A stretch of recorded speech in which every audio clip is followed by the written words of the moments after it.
Shut up and sit down. चलिए आइए अब हम लोग पढ़ते हैं 8.4.3 Characteristics of values. From the above discussion, we may reveal the following characteristics of value. अब देखिए हम लोग जो डिस्कशन पढ़े, इसके आगे का जितना वीडियोस पढ़े, तो हम लोग कह सकते हैं कि जो वैल्यूज़ होते हैं उनकी विशेषता क्या है. Value is a matter of faith and belief. अब देखिए मूल्य क्या होता है. मूल्य, आप किसी पे विश्वास रखते हैं, वो मूल्य है. Values are abstract as they have cognitive elements. अब देखिए मूल्य एब्स्ट्रैक्ट है, आप कहीं ना कहीं से इसको लिए हैं. वैल्यूज आर नॉर्मेटिव, ये नॉर्मेटिव नेचर के होते हैं. पॉजिटिव होते हैं, नेगेटिव होते हैं.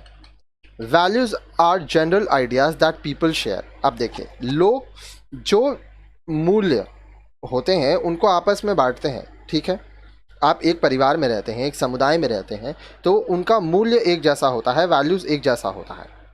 Values are related to emotions and sentiments. अब देखिए आप अपने परिवार के संग रहते हैं ना, वो क्या है, वो एक वैल्यू है जिसमें इमोशंस जुड़ा हुआ है, सेंटिमेंट्स जुड़े हुए हैं. और यही जो सेंटिमेंट्स और इमोशंस है आपसे बहुत कुछ अपने परिवार के लिए करवाता है, अपने समाज के लिए करवाता है.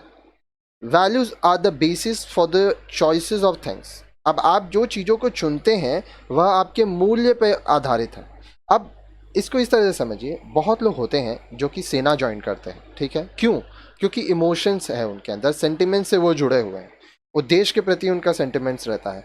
ठीक है, जो चीज़ें आप इस्तेमाल करते हैं आप उनसे जुड़े हुए हैं, वो आपके मूल्य आते हैं. Values are relatively permanent. मूल्य स्थायी होते हैं. आप जो भी मूल्य होंगे आपके जीवन के, वो स्थायी रूप में आप उनका पालन करते हैं. Values bring cohesiveness in society.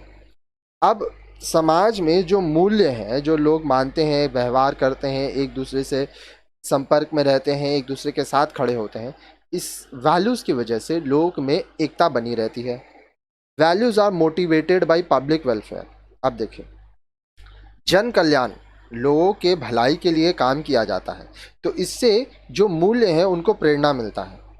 Values have a hierarchy in order. अब देखिए जो मूल्य है इसका एक ऑर्डर है, एक तरीका से ये किया जाता है जो आप अपने परिवार, अपने समाज, अपने आस पड़ोस से सीखते हैं.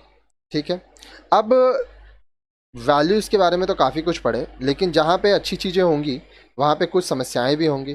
तो नेक्स्ट वीडियो में आप देखिए 8.4.4 वैल्यू कॉन्फ्लिक्ट के बारे में.